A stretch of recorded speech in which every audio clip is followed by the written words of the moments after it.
हाय class 11th। कैसे हो सभी के सभी। अभी ना तुम्हारा रिजल्ट आया कुछ टाइम पहले क्लास 10th का।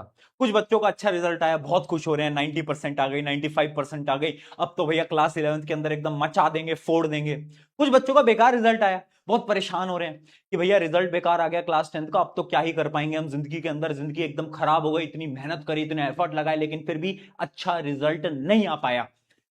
एक ऑनेस्ट स्टोरी बताता हूं, और मेरी आज की बात ना ध्यान से सुन लेना। आज की वीडियो तुम्हारी पूरी प्रिपरेशन को बदलने वाली है। बहुत सीरियस नोट पे आज मैं तुमसे बात करने आया हूं। एक बार की एक स्टोरी है। दो स्टूडेंट्स हुआ करते थे, दोनों ने बहुत मेहनत करी क्लास 10th के अंदर, बहुत एफर्ट्स लगाए, जी जान लगा दी अपनी। एक स्टूडेंट की 70-75% के आसपास आई थी, और जो दूसरा स्टूडेंट था वो 95 आ गई उसकी। ठीक है, अब वो बहुत खुश 95 वाला। 70-75 वाला थोड़ा परेशान, बट उसने हार नहीं मानी। उसने सोचा कि ठीक है, कोई दिक्कत नहीं है, 10th के अंदर कम परसेंटेज है, आगे मेहनत करेंगे। 2 साल बाद क्लास 12th का पेपर होता है। वो जो 95 वाला था ना, वो रह जाता है सिर्फ और सिर्फ 60% पे। और ये जो था ना 70% वाला, ये 90% लेकर आता है। ये रियल स्टोरी है, और तुम में से बहुत लोगों के साथ ये होगा। अब जिनकी अच्छी परसेंटेज आई है वो डर रहे हैं, वो सोच रहे हैं भैया डरा क्यों रहे हो यार, ऐसा क्या हो जाएगा। क्योंकि ना हर एक स्टूडेंट कुछ गलतियां करेगा अगले 2 साल क्लास 11th क्लास 12th के अंदर, जिन गलतियों की वजह से क्लास 12th के अंदर बोर्ड एग्जाम के अंदर उसके मार्क्स बहुत कम आएंगे। सिंपल चेतावनी देने आया हूं, क्या गलतियां भैया एक एक करके बता दो, उनके सोल्यूशन भी बता देता हूं, गलतियां भी बता देता हूं। बट इस वीडियो को तभी देखना जब तुम सच में सीरियस हो, और जितनी मैं गलतियां बता रहा हूं ना उनको रिलेट करना खुद से, और उनका सोल्यूशन ध्यान से सुनना और अप्लाई करना। बहुत इंपॉर्टेंट वीडियो है, पहले ही मैं बता देता हूं। देखो, पहली गलती, पहली चीज क्या होगी ना, ओवर कॉन्फिडेंस हो जाएगा, है ना। जैसे वो जो स्टूडेंट था ना जिसकी 95% आई, उसको क्या लगने लगा ना कि यार अब तो मेरी अच्छी परसेंटेज आ गई, मैंने कम पढ़ाई करी लेकिन फिर भी मेरे मार्क्स अच्छे आ गए। अब तो क्या है ना, मैं तो शायद पढ़ने में बहुत अच्छा हूं, मेरी तो ब्रेन पावर बहुत अच्छी है, मेरी तो मेमोरी पावर बहुत अच्छी है, क्लास 11th में थोड़ा आराम से पढ़ लेता हूं, 12th में पढ़ूंगा, अच्छे मार्क्स ले आऊंगा। उसको ये लगा, क्लास 11th में मौज मस्ती करता रहा, नहीं करी पढ़ाई ढंग से, क्लास 11th में बहुत कम स्कोर आया। क्लास 12th के बहुत सारे कॉन्सेप्ट क्लास 11 से लिंक होते हैं, तो अब उसे क्लास 12th भी समझ नहीं आ रही है। और फिर जब बोर्ड हुआ तो बोर्ड में भी कम मार्क्स रह गए। जबकि वो जो दूसरा स्टूडेंट था ना, उसको ये पता था कि मेरे पास खोने के लिए कुछ नहीं है भाई, मेरी ऑलरेडी 70% आई है, मेरे पास खोने के लिए कुछ नहीं है, बट मेरे पास मेहनत करके पाने के लिए बहुत कुछ है। इसलिए उसने क्या करा, उसने मेहनत करी भाई, उसने रगड़ा। ठीक है, 2 साल क्लास 11th और क्लास 12th, और उसके बाद उसने बहुत बेहतरीन स्कोर अचीव करा। और यही मैं तुम्हें बताना चाहता हूं, अगर रिजल्ट अच्छा आया है, ये ओवर कॉन्फिडेंस खुद के अंदर बाहर निकाल कर फेंक दो। और अगर रिजल्ट बेकार आया है भाई, तुम बेस्ट स्टेट पे हो अभी के समय पर, क्योंकि तुम्हारे पास खोने के लिए कुछ है ही नहीं। दुनिया ऑलरेडी तुम्हें फेलियर समझ रही है, दुनिया ऑलरेडी तुम्हें लूजर समझ रही है। अब तुम्हारे अंदर तो एक जोश होना चाहिए, जुनून होना चाहिए इस दुनिया को गलत प्रूव करने का। तो तुम्हें तो 110% मेहनत लगानी है, तुम्हारे पास कुछ नहीं है खोने को यार। अब तुम क्या करोगे, मेहनत करोगे, और जिसका रिजल्ट अच्छा आया है, दोस्त, ओवर कॉन्फिडेंस मत करना। 2 साल ढंग से मेहनत लगाना, क्योंकि क्या पता है स्कोर कम हो जाए, और अगर तुमने अच्छे से मेहनत करी, क्या पता है स्कोर इससे भी ज्यादा हो जाए। ठीक है, मेहनत का गेम है पूरा का पूरा, एफर्ट्स का गेम है पूरा का पूरा। तो ये चीज बहुत इंपॉर्टेंट है, ये मिस्टेक तुम्हें नहीं करनी है, ओवर कॉन्फिडेंस में नहीं आना है, और जिनका स्कोर कम है डीमोटिवेट नहीं होना है, मेहनत लगानी है। ये स्टेप नंबर 1। दूसरी चीज समझना, स्टेप नंबर 2 क्या है, पढ़ने का सही तरीका। अब बहुत सारे ऐसे बच्चे हैं ना जो कि क्लास 10th की तरह क्लास 11th में पढ़ेंगे, है ना। उनको लग रहा होगा कि ठीक है क्लास 10th में पढ़ लिया, अब वैसे ही क्लास 11th में पढ़ लेंगे, सेम ही तो है। सेम बिल्कुल भी नहीं है। क्या है पढ़ने का सही तरीका, समझना। पहली चीज, लेस रिसोर्सेज। देखो, मुझे पता है जब तुम क्लास 10th में आए थे तुमने शायद बहुत सारी किताबें ली होंगी, क्लास 11th में गलती मत करना। तुम अगर एनसीईआरटी उठाओगे, तुम एनसीईआरटी भी कंप्लीट नहीं कर पाओगे। तुम अगर किसी कॉम्पिटिटिव एग्जाम की तैयारी कर रहे हो, जेई नीट की, तो तुमसे कोचिंग के मॉड्यूल नहीं होंगे। इवन कॉमर्स में अगर तुम किसी कोचिंग में जा रहे हो, उनके डीपीपीज, उनके मॉड्यूल्स तुमसे कुछ भी नहीं होंगे। इसलिए मैं बोल रहा हूं लेस रिसोर्सेस। जिस कोचिंग में, जिस ऑनलाइन बैच में तुम पढ़ रहे हो, उसको एकदम ब्लाइंडली फॉलो करना पड़ेगा।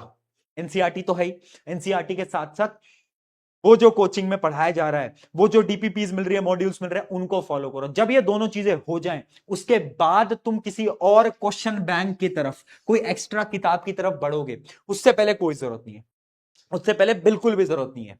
अगली चीज, लिसन इन क्लास। देखो क्लास 10 तक क्या होता था ना, आपके पास टाइम बहुत होता था। तो अगर तुमने थोड़े दिन ऐसा हुआ कि तुम्हारा फोकस नहीं हुआ, तुम्हारा कंसंट्रेशन नहीं हुआ, तो तुम ये सोचते हो कि ठीक है आज की क्लास में समझ नहीं आया, अब क्या करेंगे, घर जाएंगे, नोट्स उठाएंगे और फिर समझ लेंगे। यही करते थे। क्लास 11th में टाइम ही नहीं मिलेगा, 1% टाइम नहीं मिलेगा। अगर तुमने क्लास में कंसंट्रेशन से नहीं सुना ना, तो ये तो तुम भूल जाओ कि तुम घर आके उसको समझ लोगे।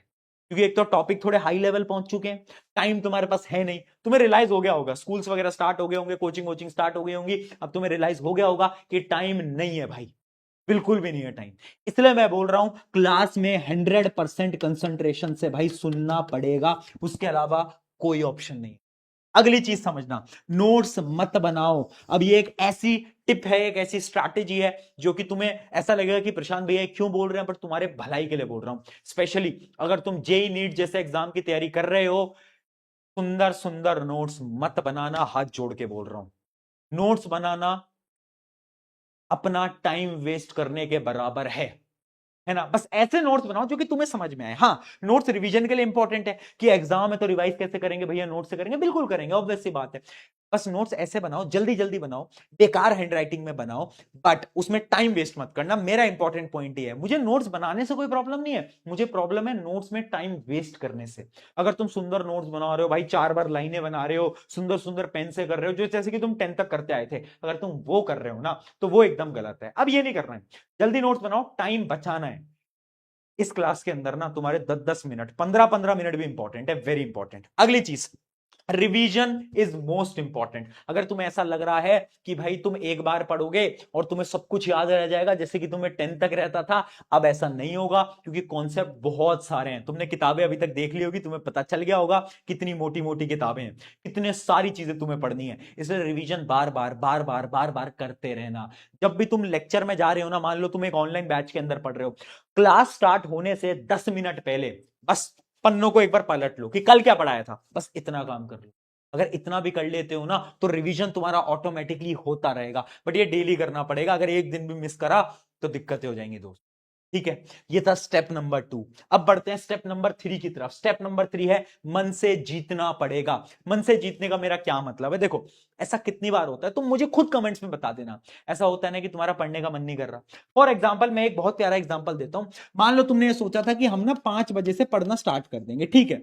अब क्या हुआ कि तुम्हारा पढ़ने का मन नहीं हो रहा, तुम बेड पे आराम से लेटे हुए हो, बिल्कुल तुम्हारा उठने का मन नहीं कर रहा, और तब हो जाते हैं 5-10। कितने हो जाते हैं? 5-10।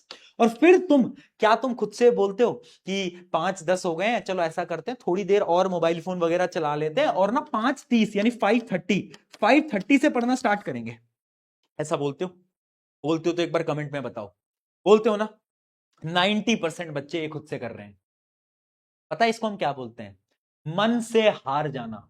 तुम्हारे दिमाग ने तुम्हें डिफीट कर दिया है भाई। आज तुम उस स्थिति में बैठे हो ना जिसके अंदर तुम्हारा दिमाग तुम्हें बेवकूफ बना रहा है।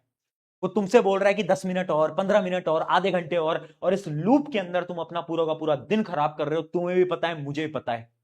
ठीक है, क्या सोल्यूशन है? Every 5 minute is important for me. ये खुद से हमें बोलना पड़ेगा, यानी हर 5 मिनट मेरे लिए इंपॉर्टेंट है। अगर 5 बजे सोचा था पढ़ने बैठेंगे, और अगर 5-5 भी हुए हैं ना, तो वो 5 मिनट भी इंपॉर्टेंट है। तो भाई उसी समय पर मोबाइल फोन छोड़ो, पढ़ने बैठो। ये फर्क नहीं पड़ता कि अभी तक तुमने कितना टाइम खराब कर दिया है, फर्क इस बात से पड़ता है कि अब तुम्हारे पास कितना टाइम बचा है, वो इंपॉर्टेंट है। तो ये मत सोचो कि अब तो 15 मिनट बाद पढ़ेंगे, आधे घंटे बाद पढ़ेंगे, 1 घंटे बाद पढ़ेंगे। अरे छोड़ो यार। अगर तुम्हारे पास रात को 10 मिनट भी है ना पढ़ने के लिए, मान लो तुम किसी फंक्शन से आए हो, किसी शादी से आए हो, और तुम्हारे पास सिर्फ 10 मिनट है, 10 मिनट बाद तुम सोने जा रहे हो, उस 10 मिनट में भी पढ़ाई करना, ये इंपॉर्टेंट चीज है। ठीक है, ये करना पड़ेगा आप। तो इसलिए मैं बोल रहा हूं एक माइंडसेट बनाओ, हर 5 मिनट इंपॉर्टेंट रहेंगे तुम्हारे लिए। हमें अपने मन को हराना पड़ेगा, मन से जीतना पड़ेगा, वेरी इंपॉर्टेंट। ठीक है, अगले स्टेप की तरफ बढ़ते हैं। Next step, backlogs. बैकलॉग्स तो मत बनने देना। मुझे पता है अभी तक बहुत ऐसे स्टूडेंट्स होंगे जिनकी ऑलरेडी बैकलॉग्स बन चुकी होंगी, है ना। ऐसा लग रहा है कि भैया अभी तो स्टार्ट हुई थी क्लास 11th और बैकलॉग पे बैकलॉग बनती जा रही है। देखो दोस्त, बैकलॉग एक ऐसी चीज है ना जिसको तुम कंप्लीट नहीं कर पाओगे। तुम अपने सीनियर से पूछना जो कि क्लास 12th के अंदर है, पता है वो क्या बोलते हैं? वो बोलते हैं प्रशांत भैया काश ना हम क्लास 11th में ढंग से पढ़ लिए होते। क्लास 11th में अगर हमारी बैकलॉग नहीं बनी होती ना तो क्लास 12th में हमें कोई दिक्कत नहीं आती।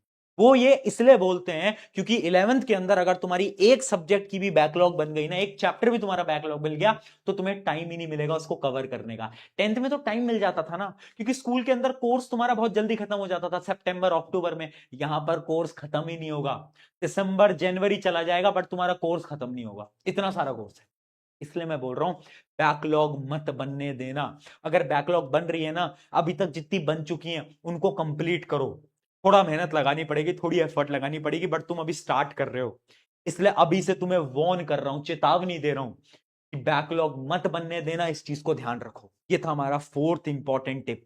अब आता हूं मैं 5वीं और सबसे इंपॉर्टेंट टिप की तरफ, जो कि है सेल्फ डाउट। देखो आज की वीडियो में तुम्हें लग रहा होगा यार प्रशांत भैया 10th तक तो आप बहुत प्यार से बोला करते थे, प्यार से पढ़ाया करते थे, आज इतने गुस्से में क्यों, इतनी एनर्जी में क्यों? देख, तेरा बड़ा भाई हूं, तेरे भले के लिए बोल रहा हूं, मेहनत लगानी पड़ेगी। अगर तू ये सोच रहा है, तू ये सोच रही है कि बिना मेहनत के अच्छे मार्क्स आ जाएंगे, नहीं आएंगे, बिल्कुल नहीं आएंगे, ठीक है? इसलिए आज मैं तुझे एकदम खुले में बोल रहा हूं कि मेहनत लगा लेना। और एक लास्ट पॉइंट जो कि सेल्फ डाउट है ना, उस चीज को बहुत ध्यान से समझना। देख, ऐसे बहुत एग्जाम आएंगे, बहुत टेस्ट होंगे तुम्हारे ट्यूशन के अंदर, कोचिंग के अंदर, स्कूल के अंदर, जब तुम्हारे मार्क्स कम आएंगे। क्लास 10 तक तुम्हारे 90% आए, 95% आए। क्लास 11th में ऐसे बहुत टेस्ट होंगे जब तुम्हारे 50%, 60%, 70% आएंगे। बिल्कुल होगा। हर बार तुम खुद से पूछोगे कि मैं तो टॉपर हुआ करता था, मेरे तो मार्क्स अच्छे आया करते थे, मुझे अचानक से क्या हो गया? लेकिन ना उस समय पर तेरे इस बड़े भाई की एक बात याद रखना, खुद के अंदर सेल्फ डाउट मत होने देना। तुम्हारे अंदर वही टॉपर बैठा हुआ है, वो टॉपर कहीं खो नहीं गया है भाई। अगर मार्क्स कम आ रहे हैं ना तो चलने दो सारी चीजों को, मेहनत तुम करते रहो, क्योंकि एक समय आएगा जब वापस से तुम्हारे मार्क्स वो 90-95% पहुंचेंगे। मैं इस चीज की तुम्हें गारंटी दे रहा हूं, 101%, ठीक है? अभी से बता रहा हूं मैं, बहुत बार तुम्हें सेल्फ डाउट वाली प्रॉब्लम आएगी, बहुत बार तुम्हें लगेगा कि भैया क्या मुझसे हो पाएगा, क्या नहीं हो पाएगा, क्या मैंने कोई गलत स्ट्रीम तो नहीं ले ली है, क्या मैं इस स्ट्रीम के लिए बना हूं भी या नहीं हूं। सेल्फ डाउट मत करना, ठीक है? चलते रहो, आगे बढ़ते रहो, मेहनत लगाते रहो, जीतोगे तुम। मुझे पता है, मुझे भरोसा है, मैंने पढ़ा है तुम्हें 10 तक, मुझे पता है, ठीक है? जीतोगे तुम। जाओ, इन गलतियों को अवॉइड करना, इन स्टेप्स को फॉलो करना। On this note, thank you everyone, मैं हूं सभी का अपना प्रशांत भैया। मिलते हैं नेक्स्ट वीडियो के अंदर, टेक केयर, बाय।